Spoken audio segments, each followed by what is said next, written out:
Hosted by you/fluffbuffer23. I, 29M, and my wife, 30F, have 2 kids, 5M, 3M. My wife works a full-time office job, while I work from home with extremely flexible hours. Basically, as long as I meet my deadlines, no one really cares how many hours it took or what time of day I work, outside of some Zoom meetings. My sister, 26F, let's call her Barb, and her husband, 30M, let's call him Nick, live nearby and work full-time jobs. They have a daughter, 5F, let's call her Tracy. Because of my comfortable work schedule, when our kids started going to daycare, we basically decided that I would drop off and pick up my niece from daycare alongside my own kids. I didn't really mind, and I thought it was great for my kids to spend time with their cousin. I get along with Tracy as well and always thought I was her cool uncle. She's a sweet kid and usually well behaved.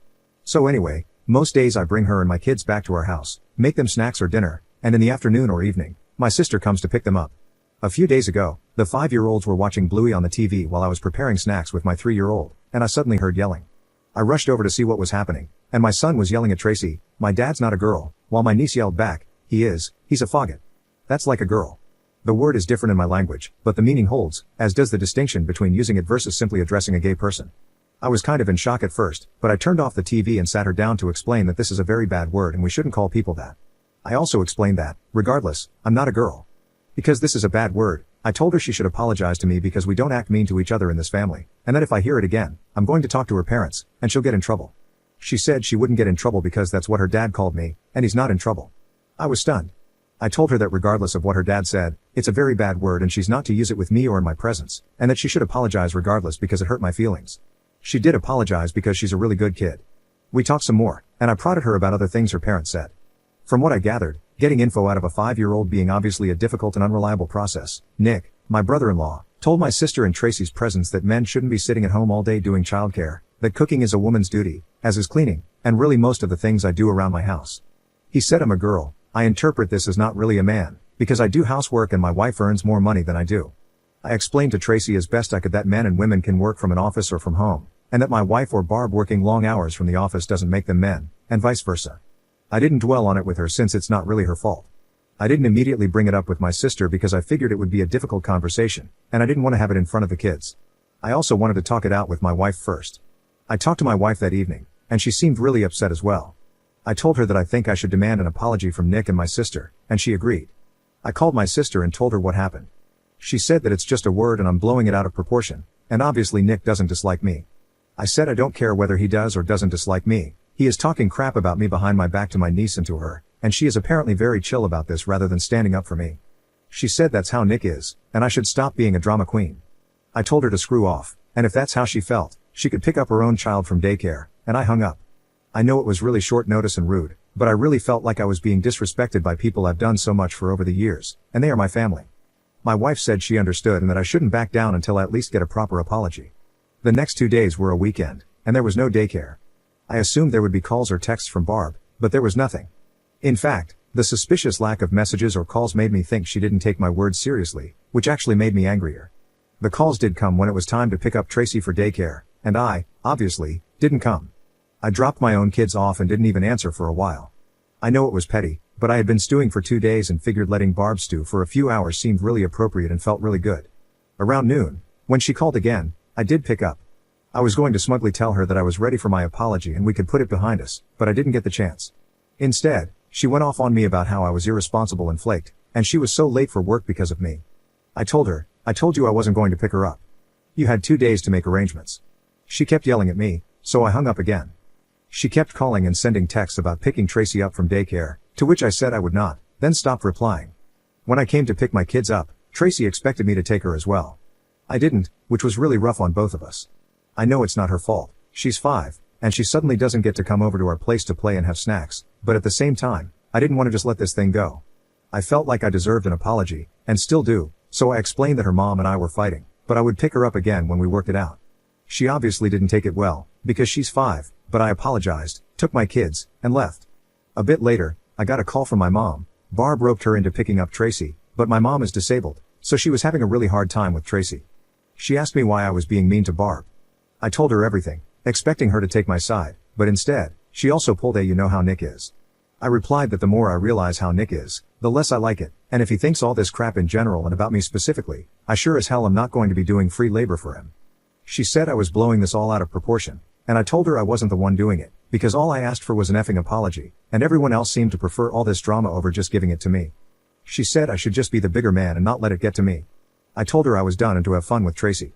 That evening, I got a call from Nick himself, which I hesitated to answer, but I chose to on the off chance that I was actually about to get an apology. Nope. Apparently, my behavior is causing Barb great distress, and he wanted to know how I could do this to my own sister. I told him that since we're family, how could he talk crap about me to his kid, whom I take care of daily? He said he was only joking and it was all in good fun. I told him it was neither good nor fun for me, and I wanted my apology. He blew up on me, telling me I was a faggot and couldn't take a joke, and called me a hysterical little girl. I told him to screw off, that I was done with him, and hung up. This led to a bunch of calls from Barb and my mom, which I didn't answer. Barb texted me that it wasn't fair for Tracy to pay the price for me being petty, and I told her it wasn't fair for Tracy to pay the price for her parents being ungrateful pieces of crap. She yelled at me about how she was going to lose her job and I was being cruel to her and to mom. I told her I was done, and unless her next message was an apology, I would block her number. It wasn't, so I blocked her. For the past few days, my mom has been picking up Tracy, and it's been really rough seeing her in daycare and explaining that grandma's going to pick her up, which she hates. She tells me she isn't having fun with grandma and wants to come over to our place, and it's breaking my heart. But at the same time, I've never received a single apology from anyone but the 5-year-old, and I feel like letting this go would be telling my family that it's okay to ignore my boundaries. At the same time, I love my niece, and I don't want to traumatize her or have her resent me. She is a good kid, and none of this is her fault. What do I do? Edit. Holy crap, you guys. The post has barely been up for 4 hours, and I'm already so grateful for all your support and advice. The idea of Nick actually wanting Barb to quit her job is not something I had considered, but now I think it might actually have some merit, and it makes me very worried for her. At the same time, I can't really do much until she at least acknowledges that that's just how Nick is, so stop overreacting isn't going to fly with me. I also assume it's only a matter of time before my mom is no longer an option. She's already struggling, so I hope I get a chance to talk to Barb about it, ideally because she sees my point of view, but I'll settle for her being desperate. I don't know what sort of childcare they'll be able to afford. They took out a large mortgage on a house they can barely afford. I will also make sure to emphasize to Tracy that I love her and none of this is her fault. Thank you all. Update 1 day later. Alright, so I posted this yesterday and was genuinely overwhelmed by the comments, advice, and support. I'd like to thank everyone for it and feel this warrants an update. Just to clarify a few things. My dad died from a heart attack 2 years ago, which came as no surprise because he smoked a lot and lived a pretty unhealthy life. It wasn't his first heart attack either. He was a great grandpa and a great dad, right up to the end. But his death left my mom alone, and she doesn't work. My mom has multiple sclerosis, which is mostly steady but slowly gets worse over time and flares up occasionally. It's made worse by stress, which my mom is dealing with now. A flare-up often means she doesn't quite get back to the level she was at before, so we mostly try to keep her stress-free. My dad had life insurance, so her house is paid off, and she has a little money. However, there's also a caretaker who comes over 3 times a week to clean, cook, shop, etc., which she can't afford, so my wife and I pay for it. As I mentioned in a comment on the original post, my wife and I are probably doing better financially than Barb and Nick. They have a fancy house and fancy cars, but they also have a mortgage and loans. The great response I got made me think about all this again. I thought about how I could stand my ground without giving up on Tracy altogether and realized there was no perfect solution. I had to settle on something. I took the day off work because I just needed to process and deal with everything. One comment on the original post really got to me, about how someone in Tracy's place would feel, and I just can't do that to her now. I know this isn't the update some of you wanted, but I just can't. I love her like she's one of my own, and my kids do as well. It's not her fault. I unblocked my sister because, obviously, if I'm going to be interacting with her child, she needs to be able to reach me. I talked to my mom during the day, and she was, again, distraught about having to pick Tracy up, which is pretty hard on her. I told her I was willing to do it, but I was coming over and she'd have to hear me out. She agreed. I talked to her for a long time, avoiding snark and lashing out this time, and just explained that how serious Nick was, or how he is, doesn't matter. I used the rocking the boat analogy someone linked to in the comments and further stressed my point by saying that it shouldn't matter if I was justified or not in getting upset. I'm her child, and if something upset me, it at least warrants giving me the benefit of the doubt before siding against me. Eventually, it seemed to sink in. She apologized, and we hugged it out. I think she got it. She's not a very confrontational person and generally really tries to keep the peace, but this time she went about it the wrong way. I'm not saying I'm not mad, but she's my mom, and she apologized. I explained to her that she shouldn't be covering for me because that means I have no leg to stand on when confronting Nick and Barb. She was receptive to this. I texted my sister that we needed to talk, and I dropped Tracy off at their place tonight, to which I got a stoic thumbs up. I picked Tracy up from daycare today, and she was overjoyed. She was actually a little possessive of me, staying by my side all afternoon instead of running off to play. It was cute but also made me feel bad because that's the impact of me not picking her up.